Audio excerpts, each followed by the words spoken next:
솔로몬의 건축은 총 20년이다 그랬죠. 상식적으로 알아두라 그랬죠. 그래서 성전을 위해서 7년, 자기 왕궁, 궁궐을 건축하는데 13년, 도합 20년 동안 건축했고요. 그 다음에 6장에서 우리가 공부한 대로 6장은 솔로몬의 성전 기도, 또 다르게 말하면 봉헌 기도다. 그래서 그 쭉 보면 10장에 보면 그 주제별로 이렇게 기도해 하면서 하나님이 이전에 와서 기도하면 응답해 달라고 하는 이 구체적인 기도를 드렸고요.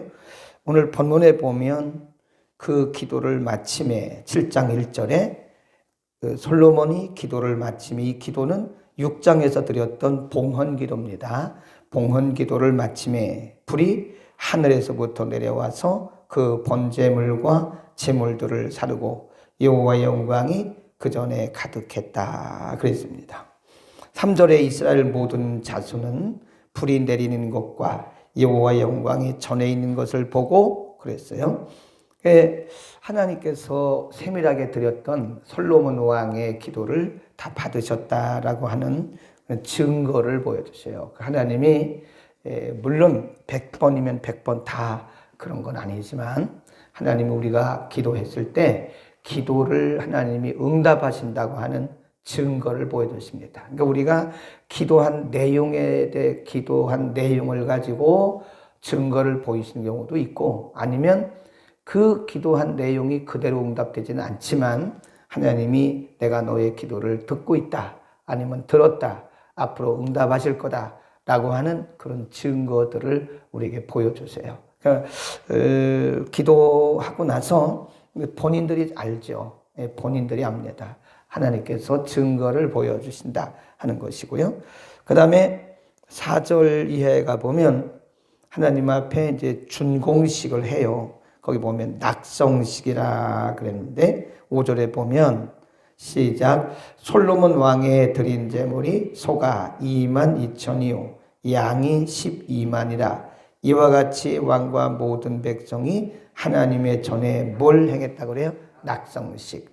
이걸 다른 말로 말하면 준공식, 또 다른 말로 말하면 봉헌식. 그래서 7년 동안 건축한 성전을 하나님 앞에 봉헌하면서 봉헌식, 낙성식을 했다. 낙성식 내용이 6절 이하에 쭉 기록이 되고 있고요. 8절에 보면 7일 동안 절기로 함께 지켰다. 10절 시작 7월 23일에 왕이 백성을 그 장막으로 돌려보내매 백성이 여호와께서 다윗과 솔로몬과 그 백성 이스라엘에게 베푸신 은혜를 인하여 기뻐하며 마음이 즐거워하였더라 그랬어요. 백성들 왜 돌려보냈을까요? 끝나고 이제 준공식까지 다 끝났잖아요. 봉헌식까지 끝났으니까 7일 동안 절기를 지키고 이제 다 백성들을 돌려보냈어요. 이제 솔로몬과 하나님과의 관계에 일어났던 일들을 그 이하에서 11절 이하에서 보여주십니다. 거기 11절 솔로몬이 여호와의 전과 왕궁을 피력하고 무릇 그 성중에 여호와의 전과 자기의 궁궐에 어떻게 만들고자 한 것을 다 형통하게 이뤘다. 끝났어요. 바로 그때 밤에 하나님이 나타나셨어요. 거기 보세요. 12절 시작 밤에 여호와께서 솔로몬에게 나타나사 이르시되 내가 이미 내 기도를 듣고 이곳을 택하여 내게 제사하는 것을 전을 삼았으니 혹 쭉 내려가요. 그러다가 15절에 보면 이곳에서 하는 기도에 내가 눈을 들고 귀를 기울이리니 16 이는 내가 이미 이전을 택하고 사람이 아무리 아름답게 건축을 해도 하나님이 거기 함께 하지 아니하시면 그게 무슨 의미가 있겠어요. 하나님 말씀하시기를 내가 이미 이전을 선택하고 택하고 거룩하게 하여 내 이름을 여기 영영히 있게 하였습니다. 내 눈과 내 마음이 줄곱시다 항상 여기 있으리라 그랬어요. 그래서 이 성전이라고 하는 것이 단지 건물만이 아니다. 이 교회를 건물로만 보면 안 돼요. 하나님이 항상 머무시는 곳, 하나님의 임재가 있는 곳, 하나님의 거룩한 영광이 항상 머무는 곳이다. 그래서 이 교회를 통해서 하나님이 영광을 받으시고 이 교회를 통해서 그의 백성들을 축복하시고 공급하시고 또 권면하시고 훈련해 나가시는 것이다. 하나님 말씀하기를 내 눈과 마음이 항상 이곳에 있을 것이다. 그래서 이 교회가 얼마나 소중한 것인가를 알아야 됩니다. 교회는 건물이 중요한 게 아니에요. 건물은 그건 어떻게 보면 본질적인 것이 아닙니다. 비본질이에요. 본질은 하나님의 임재, 하나님의 임재와 하나님의 영광이 항상 풍성한 곳이 교회다. 아멘. 그래서 우리의 삶이 항상 교회 중심으로 살아야 돼요. 교회 중심으로. 이 크리스찬들은 이사를 해도 항상 교회 중심으로 해야 됩니다. 의도적으로 교회를 멀리 가면 안 돼요. 물론 이제 멀리 사시는 분도 있지만 의도적으로 한 건 아니죠. 그분들이야 할 수 없이 가신 분들이고, 제가 볼 때 의도적으로 멀리 가신 분은 없어요. 근데 이와 같이 우리가 교회 중심의 삶을 살아야 돼요. 항상 구약에도 그 신약에도 보면 우리의 믿음의 조상들은 항상 교회 중심이에요. 우리의 삶의 그 중심에 교회가 있어야 되는 거예요. 모든 것에. 왜냐하면 교회는 하나님이 머무시는 곳이고 하나님의 영이 항상 임재하는 곳이다. 아멘. 그래서 교회를 우리가 사랑해야 돼요. 자, 이제부터 매우 중요합니다. 17절 하나님이 다 들으시고 솔로몬이 기도한 대로 하시겠다고 약속을 하십니다. 그 다음에 17절 시작. 내가 누구예요? 솔로몬. 그 다음에 만일, 조건입니다. 내가 만일 내 앞에서 행하기를 내 아비 다윗같이 하여 내가 내게 명한 모든 것을 행하여 내 율례와 규례를 지키면, 이게 조건부예요. 내가 친 그 성전 기쁘게 받았다. 그리고 내가 이 성전을 축복한다. 그리고 내가 여기 함께 한다. 단, 만일, 그 말은 단, 조건을 붙이는 거예요. 단, 내가 만일 내 앞에서 행하기를 힘쓰고 내 아비 다윗같이 하면, 그 말씀입니다. 18, 여기 약속입니다. 17을 단서라고 그래요. 단서. 18절 약속. 그렇게 하면 내가 내 나라 위를 견고케 하되 전에 내가 내 아비 다윗과 언약하기를 이스라엘을 다스릴 자가 내게서 끊어지지 아니리라 한 대로 할 것이다. 그 무슨 얘기죠? 왕권을 다윗, 솔로몬, 그다음에 솔로몬의 아들, 손자 이래가지고 대대로 왕권을 유지할 수 있도록 왕위를 주시겠다 그랬는데, 참 애석하게도 솔로몬이 이 말씀을 나중에 잊어버렸어요. 그래가지고 대가 끊어져 버렸어요. 참 안타까운 거예요. 하나님 분명히 약속하셨거든요. 단, 이 전이 물론 중요하다. 그런데 하나님이 보실 때는 그 성전이 그렇게 중요한 게 아니에요. 솔로몬 자신이 하나님의 말씀대로 잘 사는 거였어요. 그때 보세요. 경고를 또 이렇게 하셨어요. 19. 그러나, 그것도 굉장히 동그라미 쳐놓으세요. 줄 걸어놓으세요. 그러나 내가 너에게 이렇게 할 건데, 그러나 너희가 만일 돌이켜 내가 너희 앞에 둔 내 율례와 또 명령을 버리고 가서 다른 신을 섬겨 숭배하면 내가 저희에게 준 땅에서, 가나안 땅이죠, 그 뿌리를 뽑아내고 내 이름을 위하여 거룩하게 한 이전을 내 앞에서 버려 다 흩어버리겠다는 거예요. 성전을 다 무너뜨려 버리겠다는 거예요. 모든 민족 중에 속담거리가 될 것이다. 21. 이 전이 비록 높을지라도, 거기다 줄 그어놓으세요. 이 전이 비록 아름답고 높을지라도 무릇 그리로 지나가는 자가 놀라가로되 여호와께서 무슨 까닭으로 이 땅과 이전에 이같이 행하셨는고 하면 이방인들이 말하기를 저 사람들이 하나님 떠나서 이런 재앙을 받는 거야 라고 저를 조롱할 것이다. 그 말이에요. 이게 이 부분에 우리가 주목을 해야 됩니다. 사람이 아무리 멋진 일을, 멋진 과업을 완수했어도요, 그 다음이 중요해요. 그 다음에 그 믿음의 중심을 지키고 말씀을 붙들고 제대로 가면 그 공로와 업적이 그대로 쌓이고 하나님 인정하시고 하나님 기뻐하시고 본인에게도 큰 유익이 됩니다. 근데 내가 하나님의 말씀을 떠나서 명령을 거스르고 가면 그거 다 허사예요. 허사. 물거품이고 그랬잖아요. 이 성전이 이렇게 아름답게 지었어도 내가 다 허물어 버리겠다. 의미가 없어요. 근데 중요한 것은 제가 항상 얘기하는 것인데 끝까지 가야 돼요. 끝까지. 끝까지 가는 사람이 진짜예요. 진짜. 중간에 잘 나가다가 중간에 믿음 떠나면 그동안에 했던 거 다 허사입니다. 이거 다 허사예요. 하나님이 그 성전을 다 무너뜨리겠다고요. 업적이 중요한 게 아니에요. 우리가 믿음은 끝까지 가야 됩니다. 우리의 생명이 다하는 그날까지. 아멘. 방심해서는 안 돼요. 되게 마귀가 언제 우리를 방심하게 만드냐면 이만큼이면 되겠지라고 생각해요. 우리 절대 그런 마음 가지면 안 돼요. 이 정도면 됐지. 이 정도가 어디 있어요. 그때 사단이 와서 우리를 마음을 부패하게 만들어요. 우리 마음을 방심하게 만들어요.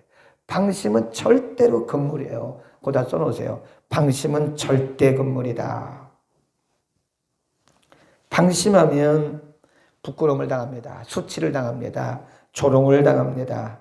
솔로몬이 얼마나 하나님 앞에 존귀 여김을 받고 솔로몬이 심지어는 두로 왕까지 하나님이 다 동원해가지고 솔로몬이 하는 일들을 그렇게 도와주도록 하나님이 그렇게 역사하셨고 하나님이 솔로몬의 기도를 다 들어주셨어요. 6장에서 했던 그 기도 내용을 하나님 뭐라 그래요? 내가 다 들었다. 내가 하는 기도를 내가 다 들었고 그 기도대로 내가 너에게 행하겠다. 그러나 조건이 있다. 그 말씀이에요. 내가 너에게 준 그 말씀대로 잘 행하면 이 성전도 영화롭고 또 너의 나라도 영화롭고 영광이고 너의 왕위도 내가 대대로 너에게서 왕권이 끊어지지 않게 하겠다. 그러나 그럴지라도 이전이 높을지라도 내가 만일 나를 떠나서 다른 신을 섬기면 이 전을 다 헐어버려요. 하나님의 영광스러운 그 전을 하나님이 다 헐어버리시고 그게 바로 바벨론 포로 아니에요. 유다 백성들이 하나님 말씀 떠나고 불순종하니까 나중에 바벨론에 느부갓네살 왕이 와가지고 그 아름다운 성전을 다 짓밟아 버렸어요. 모두 다 짓밟아버리고 불태워버리고 거기 있는 거 다 바벨론에 가져가다가 사람 데려갔죠. 그 성전에 있는 거 다 빼앗아다가 자기들 우상 숭배하는데 그렇게 썼잖아요. 그게 얼마나 부끄러운 일이에요. 그러니까 우리가 방심하지 말아야 되고요. 중요한 것은 마음이 풀어지면 안 돼요. 항상 마음을 동염해야 돼요. 어떤 경우에도 우리의 마음이 풀어지면 안 됩니다. 다 하나님의 은혜로 한 거지 내가 한 게 없어요. 이렇게 보면 대부분의 목회자나 성도들이 어디서 무너지냐면요. 업적을 이뤄놓고 나서 무너지더라고. 꼭 그래요. 그러니까 열심히 해가지고 잘 이뤄놓은 다음에 그리고 거기서 탁 넘어져 버려요. 방심해가지고. 그럼 그동안 했던 것이 이게 다 무산되고 마는 거예요. 하나님 앞에 갔을 때도 아무런 열매가 있어야 되죠. 어제 우리 말씀드렸잖아요. 고린도전서 3장 공부하면서 하나님이 우리의 공로, 우리의 업적을 시험하는 날이 와요. 하나님 앞에 각각입니다. 저는 저대로, 여러분대로 하나님 앞에 서서 우리가 행한 일, 하나님을 다 시험하실 거예요. 이건 아니다. 탁 제하고 이건 맞다. 아니다. 맞다. 이렇게 해서 우리가 그동안 행했던 거 정말 순수한 마음으로 믿음으로 한 것은 남아있을 것이고, 그렇지 않게 동기와 목적이 바르지 못했던 것들은 다 그냥 날라 알곡과 쭉정이를 이렇게 가려내듯이 쭉정이가 돼가지고 다 불태워질 거라고요. 그러니까 우리가 끝까지 잘하는 것이 중요합니다. 아멘. 하나님이 이렇게도 말씀하셨는데 역대기에는 기록을 안 했어요. 역대기는 좋은 것만 기록했어요. 열왕기서에 보면 솔로몬이 나중에 타락을 해요. 하나님 분명히 말씀하셨거든요. 절대로 다른 신을 섬기거나 다른 신을 섬기는 자들과 교제도 하지 말라고 그랬는데 솔로몬이 그 말씀 다 잊어버렸어요. 그 여자들 때문에, 그 여자들 때문에. 그 그냥 700명, 700명, 300명, 1000명의 빈장들을 주고 그 여성들, 자기 그 왕비들을 즐겁게 해주려고 하다 보니까 하나님을 떠났어요. 참 우리가 얼마나 안타까운지 몰라요.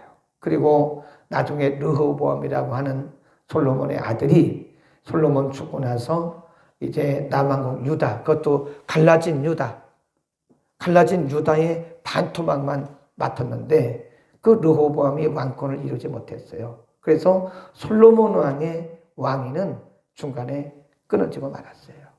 그게 하나님 분명히 약속하시기를 너의 대대로, 자손들 대대로 왕권이 이어질 것이라고 그렇게 약속을 하셨는데 솔로몬이 말씀 떠나는 바람에 왕권도 그냥 거기서 멈추고 말았어요. 얼마나 안타까워요. 솔로몬이 잘했으면 그 아들, 손자 대대로 왕이 되었을 텐데 그 아들 르호보암이 조금 하다 말았어요. 왕위가 끊어져 버린 거예요. 맥이 끊어졌습니다.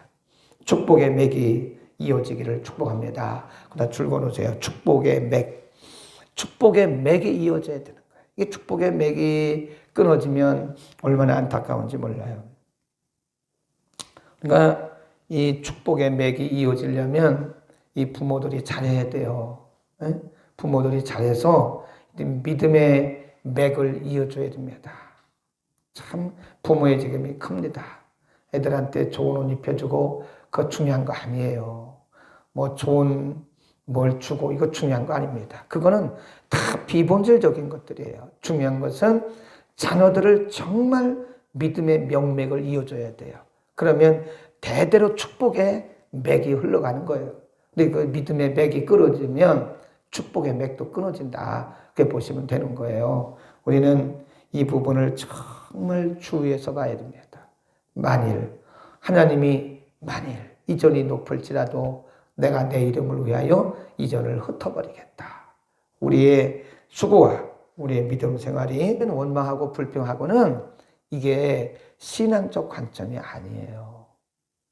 네, 사업이 끝까지 잘 나간다는 보장은 아무도 못해요. 사업이 지금처럼 잘 되든 앞으로 잘 될든지 어쩌면 더 안 될지도 모른다. 그런데 그 말이 마치 우리가 어떻게 알아요? 더 잘 될는지 아니면 더 안 될는지 그건 누가 알겠어요. 그러나 그 집사님이 한 말이 참 멋있더라고요. 사업이 더 잘 되든 안 되든 사업이 더 잘 되든 안 되든 지금까지 한 것처럼 저는 그냥 하나님 바라보고 가겠다고. 참 멋진 얘기 아니겠어요? 참 안심이 되고 내가 등을 두드려주면서 참 잘했다. 보기도 좋다. 네, 그러고 왔는데 여러분 그렇습니다. 우리에게 달려있는 거예요. 더 잘 되는 것과 더 안 되는 것은 우리의 중심에 달려있습니다. 지금 업적을 이루었다고 해서 방만하고 방심하고 사람이 자만하고 하나님 떠나고 멀리하고 그러면 그건 물 보듯 뻔한 겁니다. 불 보듯 뻔한 거예요. 그건 요즘 말로 애들 말로 안 봐도 비디오입니다. 그거는 하나님 떠나버리면 중심을 잘 지켜야 돼요. 끝까지. 아멘. 기도하겠습니다. 걸어가신 우리 아버지 하나님, 오늘 솔로몬에게 낙성식 기도를 들으시고 솔로몬에게 주신 말씀 우리가 잠시 상고했습니다. 특별히 하나님이 솔로몬에게 약속하시고 경고한 이 말씀의 부분들에 우리가 주목합니다. 하나님 솔로몬에게 축복하셨고 내가 너에게 준 규례와 율법과 명령을 잘 지켜 행하면 내 나라가 평안할 것이고 번성할 것이고 내 왕위도 대대로 이어지리라고 약속하셨지만 그러나 만일 내가 하나님을 떠나면 이 전이 이 아름다운 성전이 높고 귀할지라도 나의 거룩한 이름을 위하여 이 전을 헐어버리시겠다고 약속하시고 경고하신 하나님의 음성을 우리의 신비에 새기게 하여 주옵소서. 거룩하신 아버지, 우리의 마음이 방심되지 않기를 원합니다. 어떤 경우에도 하나님을 멀리하지 않기를 원합니다. 우리의 중심을 끝까지 지켜서 주님 앞에 칭찬 듣는 우리 모두가 되게 하여 주옵소서. 예수 그리스도의 이름으로 기도드립니다. 아멘.